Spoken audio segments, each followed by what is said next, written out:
Alguém aqui já ouviu falar da história de Robin Hood? Robin Hood? A história de um homem, de um herói que é versátil na flecha, né? A máxima dele, a ideia era de alguém que rouba dos ricos para dar aos pobres. E a história dele, ela é envolta de lendas e também de realidade, mas possivelmente, ele nasceu no século XII na Inglaterra.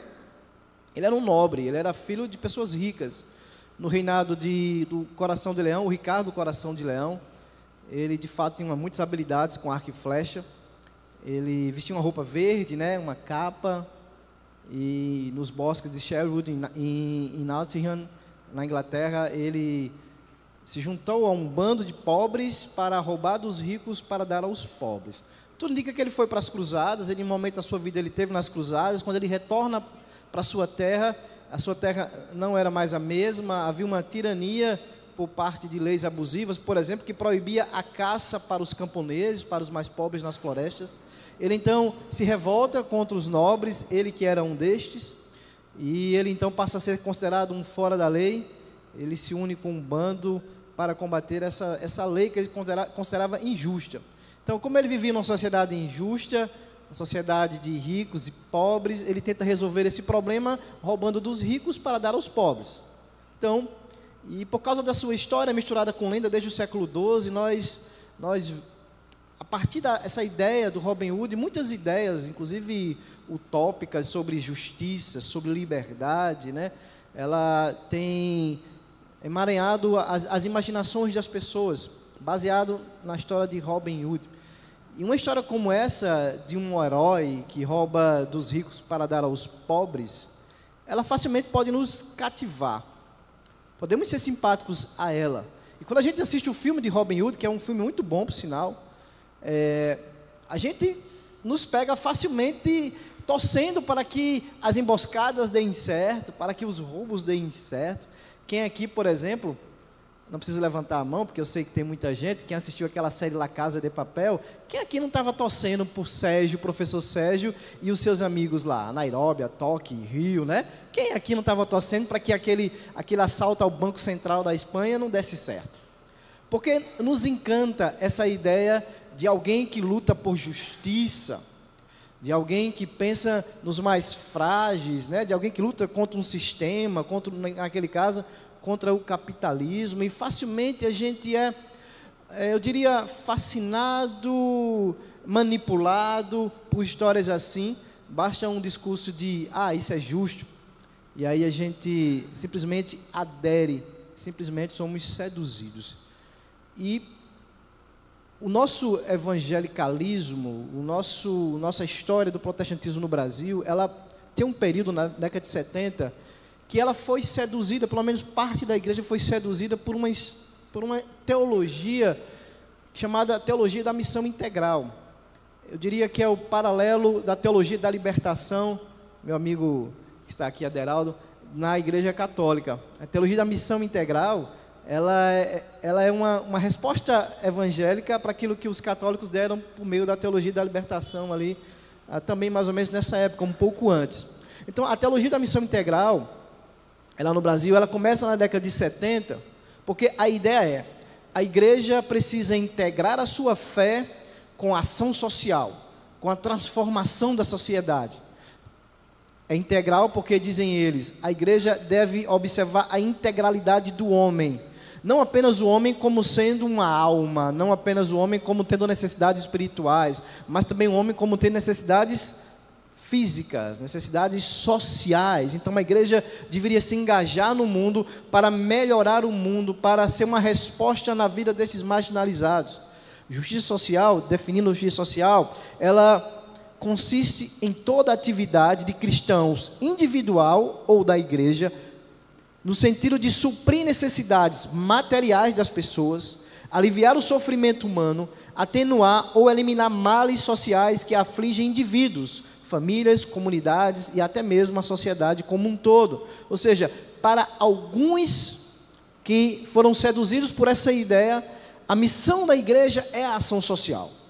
A missão da igreja é a luta, a causa do pobre, a causa do necessitado. Então, a missão da igreja e a teologia da missão integral, ela está extremamente comprometida com a justiça social, com a luta contra a desigualdade e a opressão. E ela busca, de alguma forma, estar sempre engajada em combater essas estruturas sociais injustas. Essa turma está muito engajada politicamente, partidariamente, né? E sempre de um lado meio que esquerdo da política. E aí, infelizmente, meus queridos, essa teologia, ela, por essa visão, eu diria, equivocada do Evangelho e da Bíblia e da missão da igreja, eles, de fato, correram um sério risco, e alguns chegam a admitir que a missão da igreja está muito mais em ação social do que na pregação do Evangelho. O próprio Ed Renekiewicz tem uma frase dele que diz: a igreja precisa deixar de ser evangelística para ser diaconal. Ou seja, a igreja precisa ser serva mais do mundo, servindo ao mundo, ajudando os mais necessitados. Dizem ele, há uma preferência de Cristo pelos mais necessitados, pelos mais pobres. Óbvio que essa é uma visão distorcida da justiça social em relação à missão da igreja engajada com isso. Óbvio que quando a gente fala sobre justiça social, a gente tem que ter muito cuidado, porque a gente muitas vezes é taxado, né, de esquerdista e algo desse tipo. Mas, meus irmãos, nós não podemos ignorar que a palavra de Deus fala sobre isso.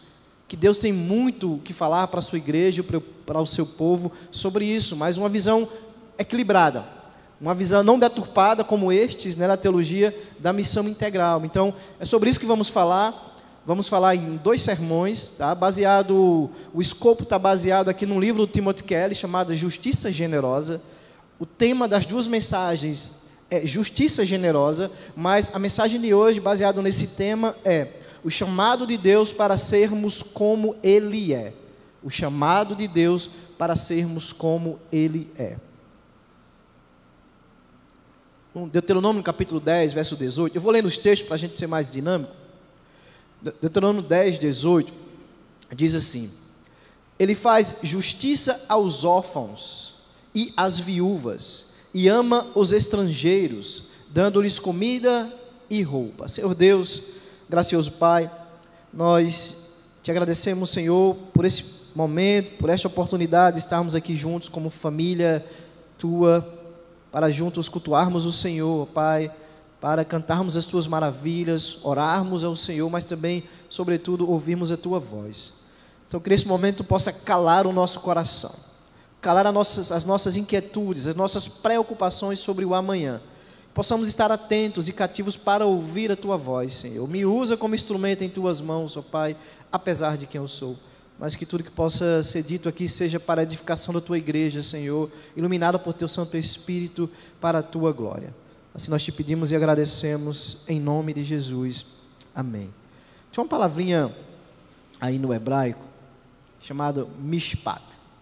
E essa palavra, ela ocorre mais de 200 vezes no Antigo Testamento.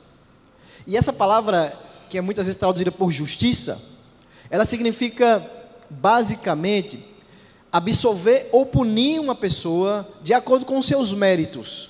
Ou seja, independente de quem ela seja, se é rica, se é pobre, aquela ideia da justiça cega.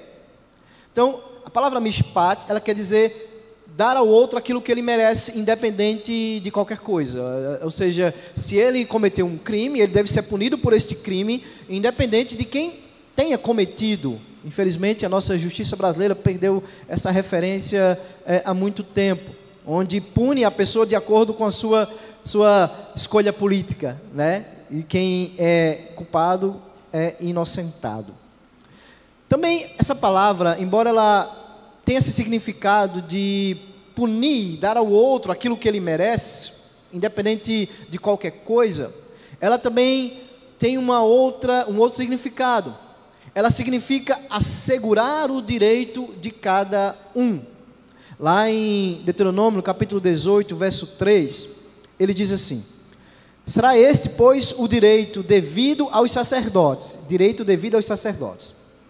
que a palavra aí é mishpat, da parte do povo, dos que oferecerem sacrifício, seja gado ou rebanho, que darão ao sacerdote e espádua e as queixadas e o bucho. Dar-lhe-ás as primícias do teu cereal, do teu vinho e do teu azeite, e as primícias da tosquia das tuas ovelhas. Então, Deus está dizendo aqui para o povo, dado que é direito ao sacerdote, para que o sacerdote que não tem terra, seja sustentado pelo seu povo. E a palavra aqui que ele usa é essa, mishpat, ou seja, dar o que é devido, dar o que lhe pertence por direito. Então aqui o Timothy Kelly vai abrir a nossa mente para dizer que a palavra justiça na palavra de Deus, ela tem um outro aspecto, além desse de dar ao outro aquilo que ele merece, de punir aquele infrator de acordo com a sua infração, independente de quem ele seja. Mas mishpat, justiça, também é dar às pessoas o que lhe é devido, seja punição, seja proteção, seja cuidado. Então, vários e vários versos na palavra de Deus, a palavra é usada para significar isso. Eu vou andar aqui por alguns, e a gente vai ver que essa palavra, ela está sempre conectada com o quarteto da vulnerabilidade na Bíblia, que são as viúvas, os estrangeiros, os pobres e os órfãos. Lá, por exemplo, lá em Zacarias 7, 9 e 10 diz: assim falou o Senhor dos exércitos, praticai a justiça verdadeira, mishpat. Mostrai bondade e compaixão, cada um para com seu irmão, e não oprimais a viúva, o órfão, o estrangeiro e o pobre. Esse quarteto da vulnerabilidade, naquelas sociedades, eram pessoas que realmente eram muito vulneráveis. Dependendo do que estava acontecendo no seu país, se houvesse uma invasão estrangeira, se houvesse algum distúrbio social, houvesse algum problema que a terra estivesse passando por fome, uma grande seca, esses 4 tipos de pessoas, elas corriam sério risco, por exemplo, de morrerem desamparadas, de morrerem de fome, por exemplo. Então, justiça e piedade na Bíblia são demonstrados, sobretudo, no cuidado ativo àqueles que estão em posição de vulnerabilidade, em posição de exclusão da sociedade. Quem são, no nosso contexto aqui agora, quem seriam então os órfãos, a viúva, o estrangeiro e o pobre? Não é tão difícil da gente deduzir. Órfãos continuam sendo órfãos. Quantas crianças estão por aí sem família, jogadas nos orfanatos, esperando e pedindo a Deus todos os dias que apareça um pai, que apareça uma mãe, que apareça uma alma bendita, né, que olhe para aquela criança com um olhar de misericórdia e o adote, como Deus nos adotou um dia, como Deus olhou para cada um de nós um dia, e mesmo sendo quem éramos, inimigos dele, fomos adotados em Cristo Jesus. Quantos não estão por aí? Mas poderíamos ampliar essa visão do órfão também para as crianças que estão em estado de vulnerabilidade social, vivem à margem da sociedade, em ambientes de violência, em ambientes extremamente de miséria. Quem seriam as viúvas? As viúvas, talvez, de hoje em dia, algumas viúvas que estão passando por dificuldades, talvez podemos ampliar aí essa noção para mães solteiras que passam por dificuldade de criar os seus filhos, idosos, desamparados, estrangeiros, os refugiados, imigrantes, talvez não seja a nossa realidade. E o pobre não é difícil da gente identificar. O fato é que, conforme a Bíblia, justiça, a mishpat, a justiça de uma sociedade, ela é avaliada de acordo com o tratamento dado também a estes grupos. Não só se o infrator está sendo punido justamente, não só se a justiça está sendo exercida de forma cega. Infelizmente, nosso país não está, isso é claro. Mas também, justiça tem esse aspecto de tratar, e como nós estamos tratando na nossa vida esses grupos, essas pessoas. E qualquer negligência da nossa parte, em relação às necessidades de quem faz parte desse quarteto da vulnerabilidade, não é simplesmente uma falta de misericórdia, mas é também uma violação da justiça de Deus. Porque devemos, então, nos preocupar com essas pessoas, com os vulneráveis, porque Deus se preocupa com eles. Lá, no texto da palavra de Deus, no Salmo 146, verso 7, diz: é Deus quem defende, e a palavra aqui é mishpat, os oprimidos, e dá alimentos aos famintos, O Senhor liberta os encarcerados, o Senhor abre os olhos aos cegos, o Senhor levanta os abatidos, o Senhor ama os justos, o Senhor protege os peregrinos e ampara o órfão e a viúva, mas transtorna o caminho dos ímpios. Lá em Deuteronômio capítulo 10, verso 17 diz: pois o Senhor vosso Deus faz justiça, mishpat, ao órfão e à viúva, e ama o estrangeiro, dando-lhe comida e roupa. Salmo 68, 4 diz: cantai a Deus, salmodiai o seu nome, exaltai o que cavalga sobre as nuvens, o Senhor é seu nome, exultai diante dele, Pai dos órfãos e juiz das viúvas, é Deus em sua santa morada. É surpreendente como a Bíblia apresenta de forma frequente o Senhor nosso Deus como Pai, como defensor, como aquele que supra a necessidade deste grupo. Não menosprezemos, meus queridos, essa realidade, essa verdade. Não menosprezemos o significado disso. Nós devemos sim nos preocupar intensamente com os fracos, com os vulneráveis, com os pobres desse mundo, porque Deus se preocupa.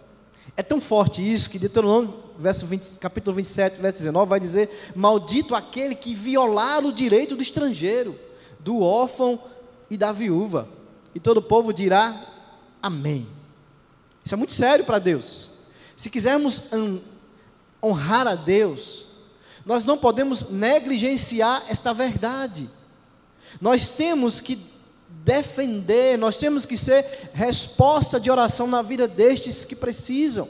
Lá em Ezequiel, meus queridos, capítulo 18, verso 5, diz: sendo, pois, o homem justo e fazendo juízo e justiça, não oprimindo a ninguém, tornando ao devedor a coisa penhorada, não roubando, interessante que ele vai dizer, não roubando, mas dando o seu pão ao faminto, e cobrindo o nu com vestes, não dando o seu dinheiro à usura, não recebendo juros, desviando a sua mão da injustiça e fazendo verdadeiro juízo entre o homem e homem, andando nos meus estatutos, guardando os meus juízos e procedendo retamente, o tal justo certamente viverá. Interessante que aqui vai ser falado que o homem justo, ele não vai usar a sua posição econômica para explorar os mais pobres.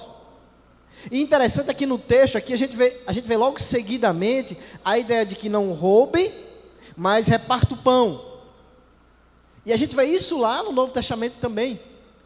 Quando Paulo vai dizer lá no capítulo 4, verso 28, aquele que furtava não furte mais. Antes o quê? Trabalhe, fazendo com as mãos o que é bom, para que tenham que repartir com o que precisa. Nós vemos esse paralelo aqui, mas nós não vamos falar muito no Novo Testamento, porque será tema do nosso próximo sermão. A verdade é que esse texto aqui que nós lemos de Ezequiel, ele fala que se nós não compartilharmos os nossos recursos com aqueles que precisam, nós estamos vivendo injustamente. Fazer justiça não inclui apenas dar ao outro aquilo que ele merece, no sentido de punição. Também tem a ver com consertar o que está errado, mas sobretudo sermos generosos, especialmente em relação aos vulneráveis, aos órfãos, às viúvas, os estrangeiros e os pobres. É claro que isso também requer de nós e da igreja, não só sermos generosos para dar, para partilhar o que temos de riqueza, mas também sermos ativistas de alguma forma para, na medida do possível, claro que jamais produziremos o céu aqui na terra, isso é uma grande verdade. A igreja não tem essa como missão principal, construir o céu aqui na terra, mas nós somos chamados para, de alguma forma, nós buscarmos destruir ou melhorar toda forma de injustiça aqui, no tratamento dos mais vulneráveis.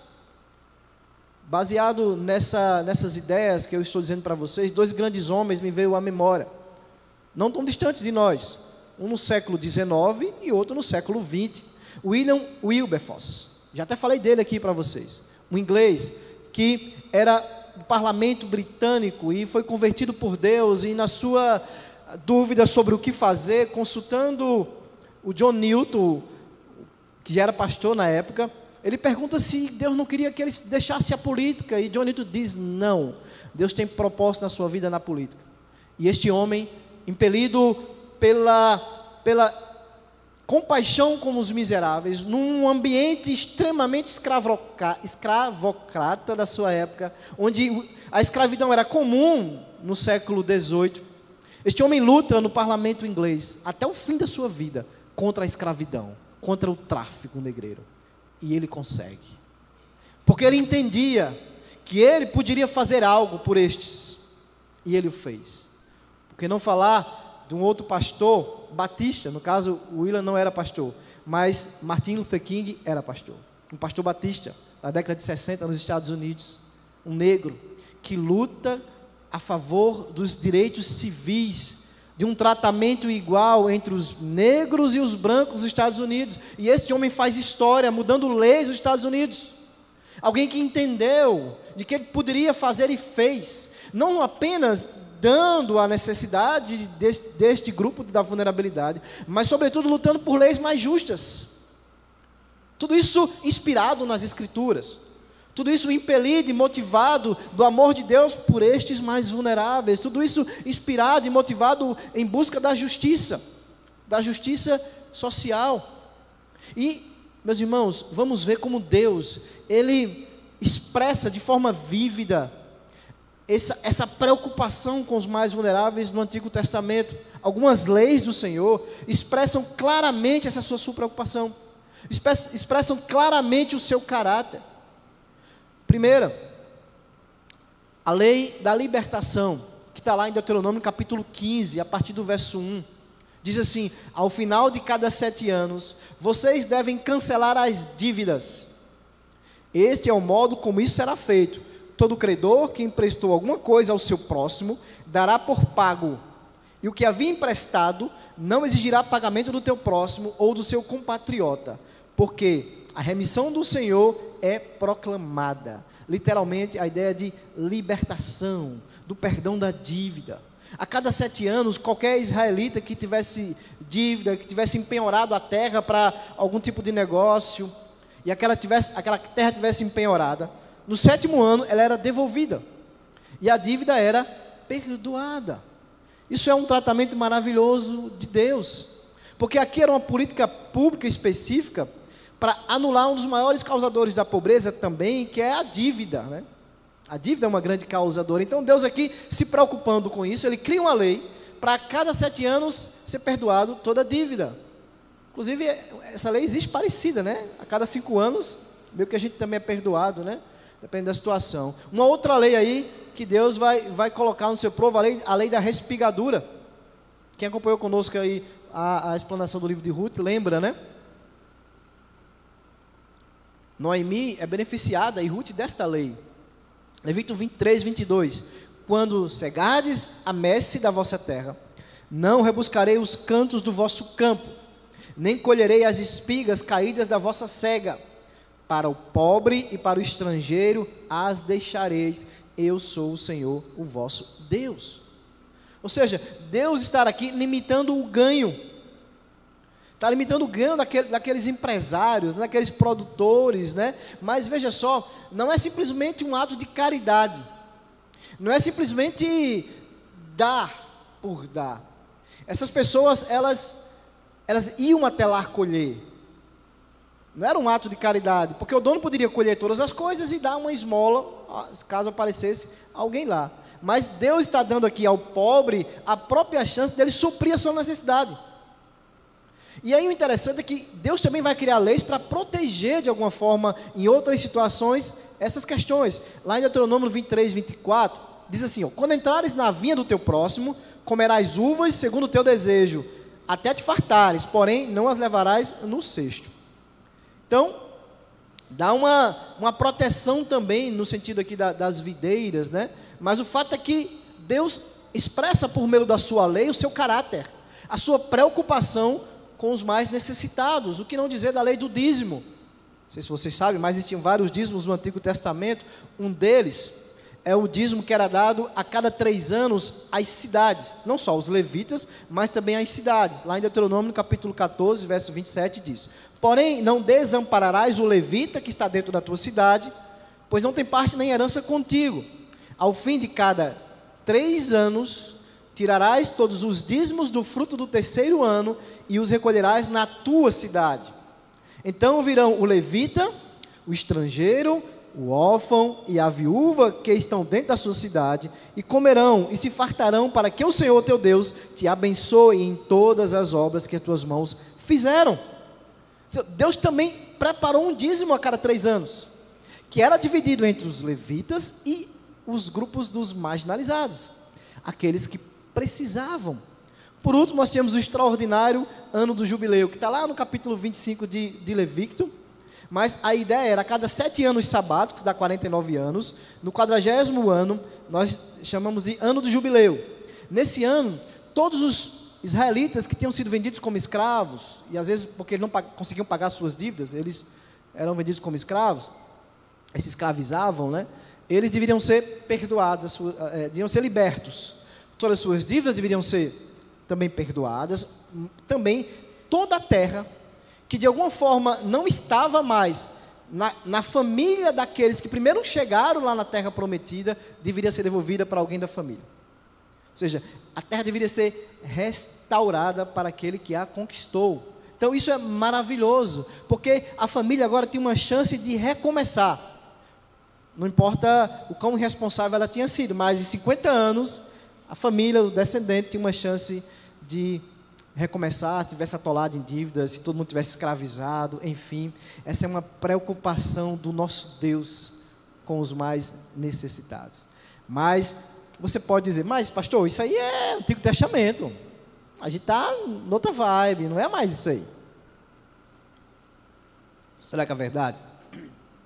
Será que não existem princípios que se aplicam à nossa realidade? Claro que sim. Essas coisas não perderam a vigência. Estas leis de justiça social, elas não perderam a vigência, porque elas estão fundamentadas no caráter de Deus que nunca muda. O caráter de Deus é o mesmo, nós vamos ver isso no Novo Testamento. O nosso Deus é esse Deus.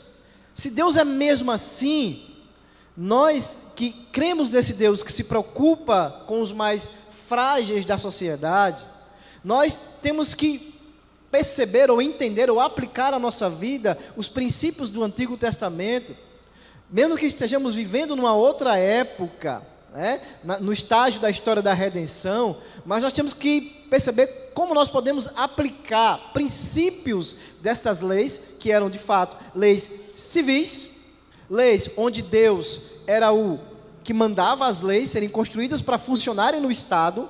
Nós não temos nada parecido hoje em dia, óbvio, né? Aqui o próprio Deus ditava as leis de convivência entre o seu povo, né? Seu povo. Então não existe de fato nada parecido, mas nós temos que considerar que o Antigo Testamento tem validade sim para os dias de hoje. Claro, embora a gente tenha que aplicar esses princípios com cautela. Por exemplo, tomemos a lei da respigadura. Eu não conheço ninguém que diga que o cristão tem que lutar para que seja aprovado na Câmara uma lei igual a essa. O dono de terra agora não vai poder mais sagar as laterais da terra, a espiga que caiu, o povo vai ter lá, os pobres. Eu entendo que não. Mas, à luz dessa lei, que princípios nós poderíamos tirar para aplicar no nosso tempo hoje? Que princípios? À luz dessa lei, o que é que ela nos revela sobre a vontade de Deus para os nossos relacionamentos? Por que os proprietários não podiam colher todas as espigas que caíssem? Por que eles não poderiam colher os arredores da sua plantação? Porque Deus não queria que eles espremessem de suas terras até o último centavo de lucro.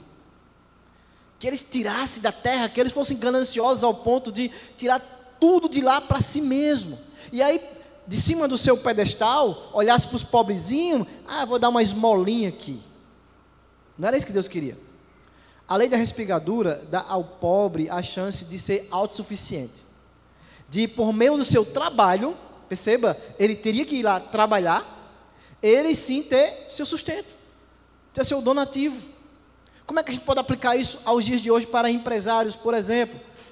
Talvez o empresário aqui não vá gostar muito de ouvir isso, mas é uma verdade. De que forma a gente pode aplicar esse princípio do Deus eterno, que se preocupa que você não esprema a sua empresa, que você oprima seus funcionários ao ponto de tirar a última gota de sangue visando o lucro próprio.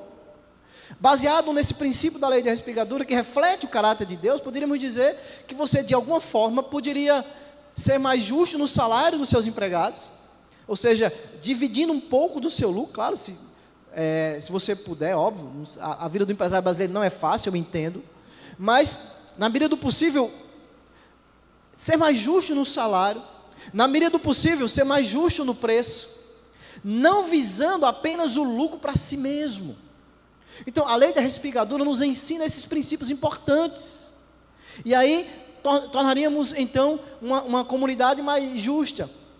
Porque à medida que você está pensando naquele que é seu funcionário, e obviamente tem menos condições do que você, e você pensa em dividir uma parte do seu lucro com ele, você está dizendo, olha, eu me preocupo com você, o lucro não é o mais importante para a minha vida. À medida que você oferece preços mais justos, menos exorbitantes, exploradores, né? Você também está dizendo para o seu cliente, o lucro não é a coisa mais importante da minha vida. Veja que estamos tirando aplicações práticas de algo que está no Antigo Testamento, que reflete para a nossa vida hoje. E como o governo poderia então aplicar a lei da respigadura? Óbvio, não dando apenas o dinheiro para os pobres, não dando apenas as bolsas, que é importante, é muito importante, as bolsas, né? Ali para aqueles que estão em estado de miserabilidade, mas não dando apenas a esmola, mas sobretudo dando a possibilidade destas pessoas poderem trabalhar, poderem adquirir os seus bens a partir do trabalho, como a lei da respigadura previa. Percebe que são aplicações de algo que está no Antigo Testamento, mas que reverbera para os dias de hoje. Como igreja, meus queridos, o que é que nós estamos fazendo para sermos bênção para os necessitados que estão aqui na igreja, porque os temos, e também ao nosso redor? O que é que estamos fazendo como igreja, como instituição? Esse bairro que estamos inserido está melhor porque estamos aqui? Há mais justiça social porque estamos aqui? Há mais pessoas que não estão tão famintas porque estamos aqui? A cidade está melhor porque a igreja está aqui? Coisa que podemos pensar, devemos pensar. O que temos feito individualmente? Temos nos preocupado apenas com o nosso próprio umbigo? Temos nos preocupado apenas em encher a nossa despensa, independente se nosso vizinho está passando fome ou não, independente se ele é cristão ou não? Ou o que importa é o que é meu? O que importa é a minha barriga estar cheia? Eu vejo uma injustiça e eu faço simplesmente vista grossa para ela. Eu vejo alguém detratando um idoso, passando na frente do idoso na fila, e não tem nada a ver comigo. Temos que pensar, meus queridos, nós somos chamados para refletir o caráter de Deus, para sermos como Ele é, e Ele é um Deus de justiça. E não só Ele pune, mas Ele também dá o cuidado àqueles que merecem cuidado. Mas também é voz daqueles que não têm voz, é braço daqueles que não têm braço. E nós precisamos ser mais ativos, menos passivos, menos, eu não tenho nada a ver com isso, isso não tem nada a ver com o meu evangelho, isso não tem nada a ver com a minha vida, eu quero ir para a igreja. E você passa por alguém, vindo para a igreja, que está com o pneu furado, e você não para ajudar, porque você quer chegar na igreja na hora. Aí você chega aqui, né, e diz, que bom, cheguei. Precisamos pensar sobre isso. Precisamos ser luz nesse mundo de trevas. Davi, sobe, por favor. Meus queridos, justiça tem esses dois aspectos. Esses dois aspectos. O aspecto do Deus que punirá o ímpio, do Deus que não vai fazer vistas grossas ao culpado, porque justiça tem esses dois aspectos. O aspecto, claro, do cuidado a quem deve ser dado o cuidado, e nós como povo de Deus somos chamados para sermos resposta de oração aos que estão necessitados por aí. Mas não podemos também perder de vista o outro aspecto da justiça, que é de dar ao outro aquilo que ele merece. O que é que um pecador miserável, O que é que um iníquo, o que é que alguém que vive a sua vida para si mesmo merece de Deus, se não for a sua justa condenação, se não for receber a sua punição?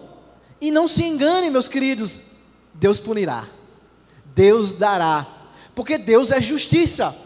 O mesmo Deus que se preocupa com os marginalizados, com os mais frágeis da sociedade, e nos chama essa noite a termos um compromisso também com estes, a termos um compromisso com a justiça, nesse sentido, nesse aspecto do cuidado, nesse aspecto de olhar mais para além da nossa necessidade, para além do nosso próprio umbigo.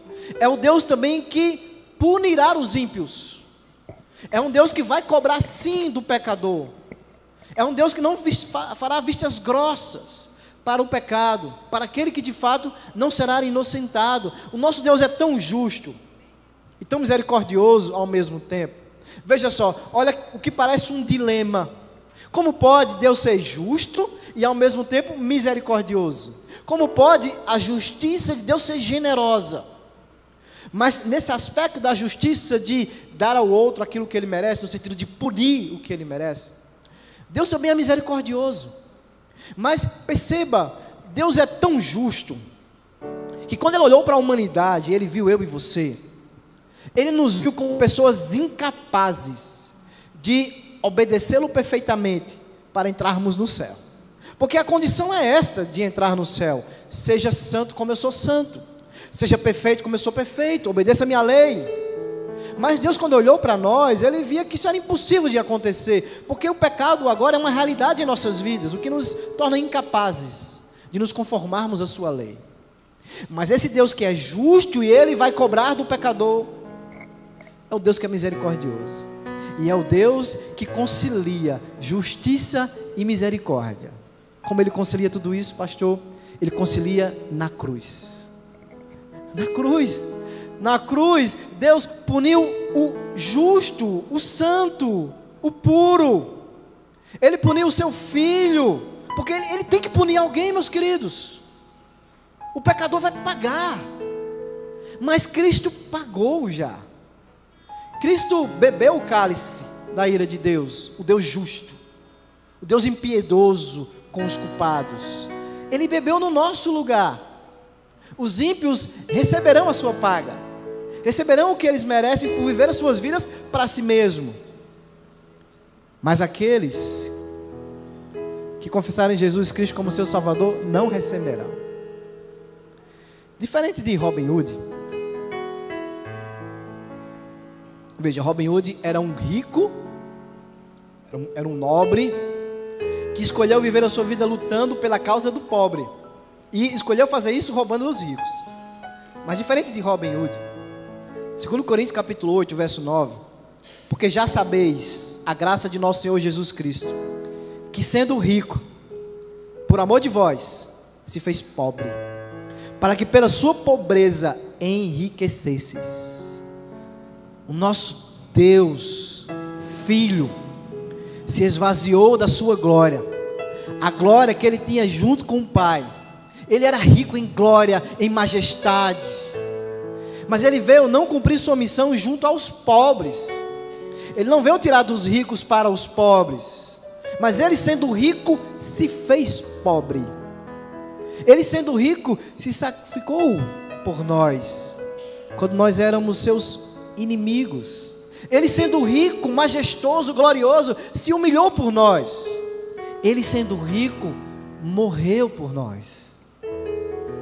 Meus queridos, tudo isso para que por meio dele, nós que somos pobres, miseráveis espiritualmente, nos tornássemos ricos. Ricos porque agora nós temos a salvação da nossa alma. Não é riqueza financeira, que não é ruim, mas é uma riqueza muito maior do que isso. É a certeza de que por meio da obra de Cristo, que se fez pobre, que se esvaziou da sua glória, nós podemos agora estarmos seguros da nossa salvação. Mas haverá um dia, meus queridos, que essa oferta da salvação acabará. Haverá um dia em que de fato, esse que veio como cordeiro, virá como leão, virá para aplicar a sua justiça, e não mais haverá misericórdia. não mais haverá graça, não haverá mais chance para arrependimento. Esse grande dia, o dia do Senhor, o último dia, Ele vai punir os iníquos, mas vai recompensar os justos. E esse grande dia nós ansiamos, um dia que nós o encontraremos, um dia que nós seremos de fato salvos deste mundo, salvos de todo o pecado que ainda habita em nós, a nossa velha natureza. Se você quer estar neste dia do lado direito do Cristo, do Salvador, que vai dizer para os seus filhos, para aqueles que admitem sua miserabilidade: vinde benditos do meu Pai, para o reino que está preparado para vocês antes da fundação do mundo. Admita essa noite a sua miserabilidade, a sua pobreza espiritual, a sua incapacidade de se conformar à lei de Deus, porque você sabe que no fundo, aquilo que você sabe que deve fazer, você não consegue. E às vezes o que você sabe que não deve fazer, você faz. O que Deus quer de você é que você admita que você precisa de um Salvador, para te salvar de você mesmo, mas para te salvar dele mesmo, da sua justiça, do seu juízo. E a única maneira de se livrar da justiça de Deus, meus queridos, é admitir a sua miserabilidade espiritual, mas confiar na riqueza da graça e da misericórdia de Jesus Cristo. A igreja pode ser bênção para o mundo, pensando naqueles que precisam, mas ela será mais bênção ainda se ela não perder de vista a sua principal missão, que é pregar o Evangelho, porque somente o Evangelho tem poder para salvar o pecador.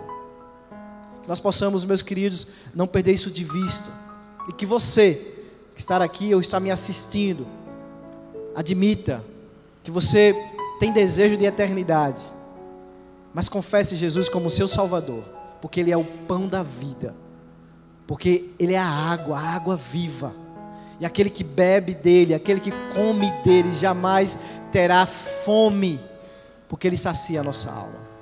É só isso que Ele espera de nós, que a gente admita a nossa miserabilidade espiritual e confie na sua obra, que foi perfeita.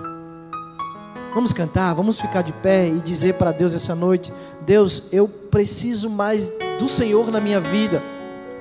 Então, quanto mais eu tiver o Senhor em mim, mais eu poderei ser como o Senhor é. E esse é o nosso desafio essa noite. Seja aquilo que Deus quer que você seja. E Ele quer que você seja como Ele é: alguém generoso, alguém que pensa nos necessitados, alguém que não quer viver uma vida apenas para si mesmo, e a sua riqueza não é somente para si. Então peça nessa noite mais de Deus na sua vida, para que cada vez mais você reflita o seu caráter no mundo. Isso é um efeito especial, foi combinado, tá? Foi combinado. Então vamos cantar ao Senhor.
todo o seu amor, infinita humildade, servo de todos os irmãos, e ele cresça, eu diminua, ele apareça, eu me constranja com a sua glória e todo o seu amor, infinita humildade, servo.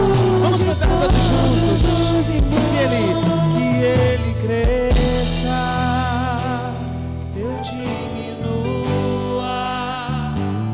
ele apareça,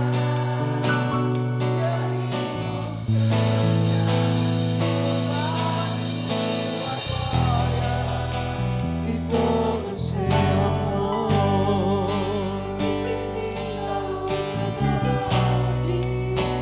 servos de todos os Senhor Deus, nos ajuda a sermos como o Senhor era, ó Pai. Que o Senhor possa crescer a cada dia em nossas vidas, para que o mundo veja em nós o Teu caráter, Senhor. Apesar de quem somos, falhos, frágeis, vulneráveis ainda ao pecado, Senhor, mas que o mundo veja em nós alguém que defende a justiça. No lugar que nós estejamos, que haja justiça nos nossos relacionamentos, que sejamos boca daquele que não pode falar, que sejamos resposta de oração daqueles que estão precisando, ó Pai. Que não vivamos a nossa vida apenas para nós mesmos, achando que a riqueza que Tu dá para nós é só para nós mesmos, mas não é, Senhor. Que possamos transbordar, que possamos ser bênção para os que estão ao nosso redor, para os necessitados, ó Pai. Mas sem perder de vista que somos chamados, sobretudo, para proclamar o Teu Evangelho, porque Ele tem poder para salvar o pecador, para tirar do inferno almas, pessoas que estão indo para lá e transportá-los para o reino do Filho do Teu amor. Não nos ajuda, Senhor, a não perdermos de vista a nossa principal missão, mas que não esqueçamos, mas que lembremos que temos que olhar para os lados, para aqueles que estão necessitados, e sermos, ó Pai, mãos Tuas, boca Tua, pés Teus, para a vida daqueles que precisam, Senhor, para a glória do Teu santo nome. Que esta igreja possa ser luz, que essa igreja possa ser relevante nesta cidade, possa ajudar de fato, não apenas com a cesta básica, mas sobretudo sendo um arauto da justiça, anunciando o Teu Evangelho que tem poder para modificar vidas, Senhor. Nos ajuda, Pai, e perdoa a nossa negligência, Senhor, em nome de Jesus. Que ele cresça,